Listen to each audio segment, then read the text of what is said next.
Fiadanana tompoko, professeur mialy ihany miditra ao atokantranonao amin'izao anio izao. Ny lohahevitra ho hitantsika androany dia ny momba ny hoe iza moa ireo 144 000 israelita na jiosy moa zany ilazana anazy voalaza ao anatin'ny apokalipsia 7:3-4. Voalohany dia mitarika ny sainao aloha andao vakitsika ny teny izay voalaza ao amin'ny baiboly ka ny soramandry no tenentsika voalohany. Ny niarovana ny Israely marina mba tsy ho simbain'ny loza ho avy sy ny fahasambarany tonga any an-danitra ka afaka amin'ny fahoriana lehibe.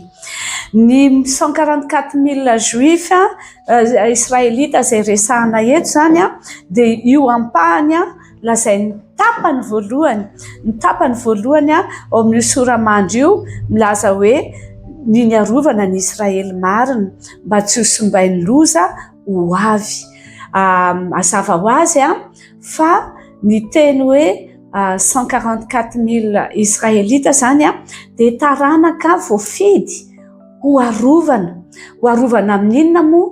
Ho arovana amin'ilay loza be izay ho avy, izany hoe iarovana amin'ilay grande tribulation izay lazain'ny tompo amin'ny andro farany tsy maintsy ho avy amin'ny fotoanan'Andriamanitra dia tsy maintsy tonga izay ho an'ny tany rehetra dia tsy maintsy ho izy izay fahoriana lehibe, guerre sur guerre, famine sur famine, peste sur peste, zany ny voalazan'ny baiboly zany izay milaza hoe ny zavatra ampahory ngeza be azon'ny olona ao anatin'ny 7 taona ny andro fahoriana lehibe dia mialoha an'izay fotoana izay no anavahan'Andriamanitra an'ireto 144 000 israelita andeha hiasa ho avahany ho asiany tombo-kase eo amin'ny andriny irahany ny anjeliny mba hiaro an'ireo olona ireo tsy ho faty.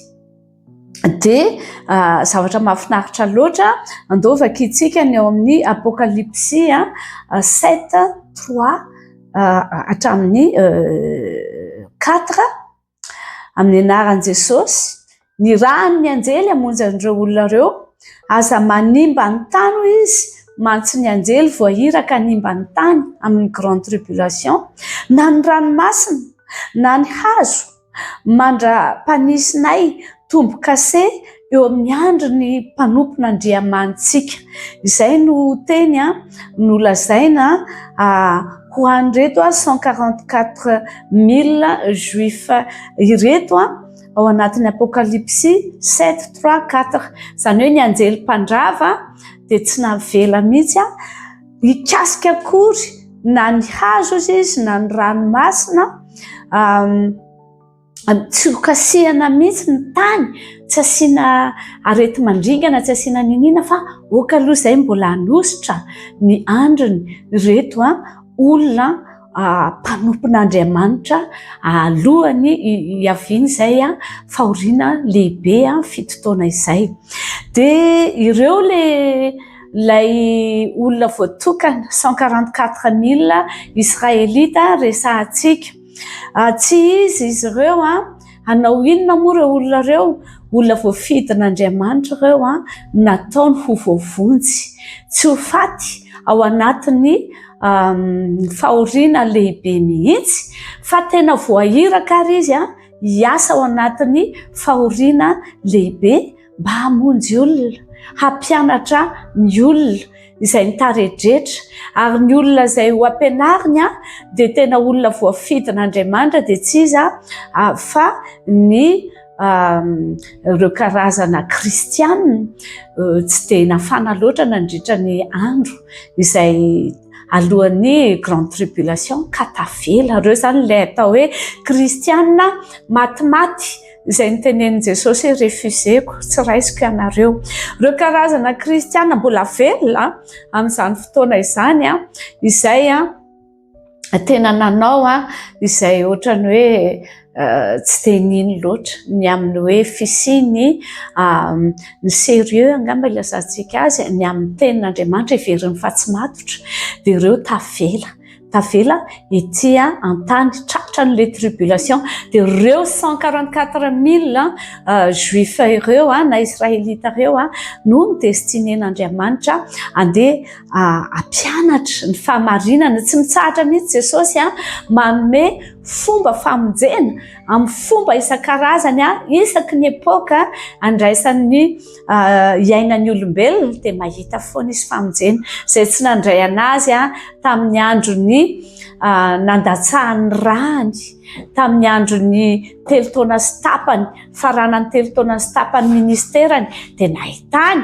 fomba fiasa indray nampianariny tamin'ny alalan'ny fanahy masina indray mba hirehatra, nampianariny tamin'ny alalan'ireo mpanompon'Andriamanitra kristianina be da be ireo mba hirehatra.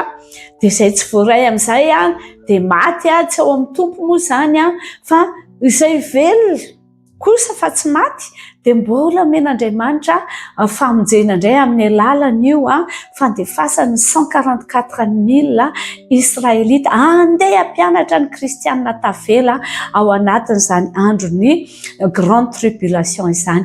Ary tsy ny kristianina ihany fa ny kristianina an Jesosy Kristy tompo, ireo ny tsy maintsy hovonjen'i Jesosy, ireo ny fiangonany. Fa Jehovah ray koa manana ny fiangonany izay mbola miavinavi-panahy nandritra n'izay 2,000 taona nandefasana an Jesosy Kristy tompo sy ny fanamasina izay manana ny vrai Israely izy izay miavinavina tsy mety mandray an Jesosy Kristy tompo.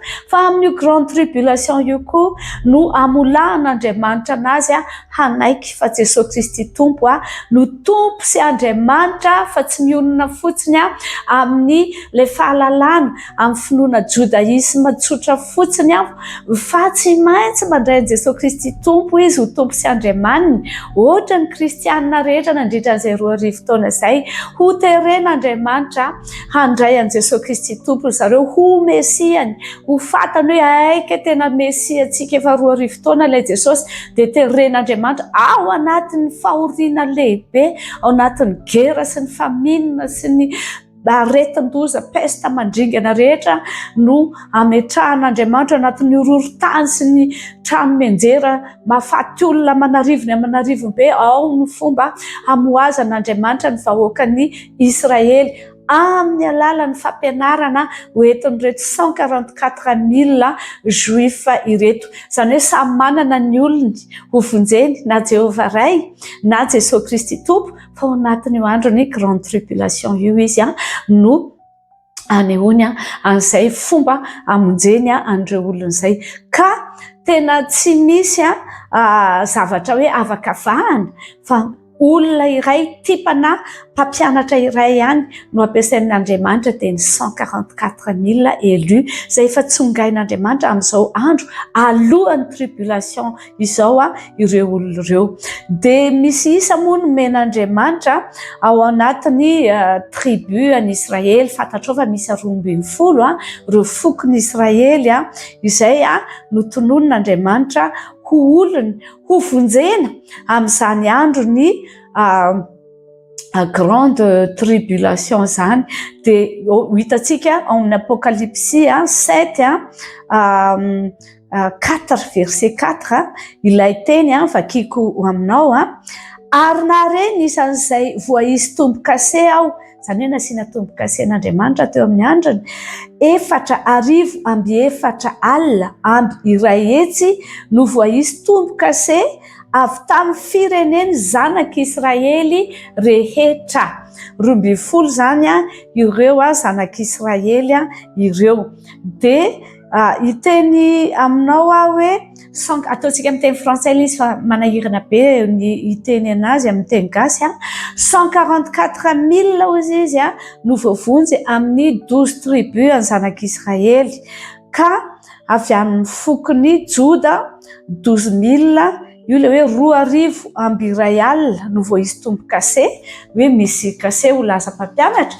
Dia 12 000 tsirairay avy amin'ny fokony Isakara, fokony Asera, fokony Simeona, fokony Zebolona, fokony Levi, fokony Benjamina, fokony Josefa, fokony Gada, fokony Asera, fokony Naftali, fokony Robert ary fokony Manase. Ary tonga de tarihako ny sainao fa ny fokony Dana de tsy mba manana anjara ao anatin'io misy tombo-kase ho voavonjy ampianatra ny famarinan'i Jesosy Kristy tompo io amin'izany andro farany izany. Ny fokony Dana de izay fantatrao fa tena foko tena tsy de mivaky loha loatra amin'ireo taranak'Israely, mbola andro zareo mparitaka eran-tany izy misy miparitaka any Europe, misy miparitaka any amin'ny Pays-Bas reny, misy miparitaka aty Afrika. Lasa lehibe mpanao fanafody fanompoan-tsampy zareo rehefa aty Afrika, fa tsy de taranaka liana loatra amin'ny Jesosy Kristy tompo izy amin'izao fotoana izao efa hita ny traçabilité an'zareo fa tena zareo ny taranaka Israelita tsy de taitra loatra ny amin'izany atao hoe fiverenana amin'Andriamanitra. De voalaza ny Baiboly io izy fa tsy anisany izay voatendry ho isan'izay ho vonjena tsy ho tratra ny fahoriana lehibe fa ho velona mandritra ny fotoanany 7 ans de grande tribulation ny 70e semaine ny Daniel mpaminany moa zany resahana izany. De manasa anao tapitra ny partie 1 sur 6, manasa anao andeha hiditra amin'ny partie 2 indray fa lavalava ny tantara momba ny 144 000 Israelita. De misaotra anao andeha amin'izany partie 2 zany indray isika. Misaotra tompoko.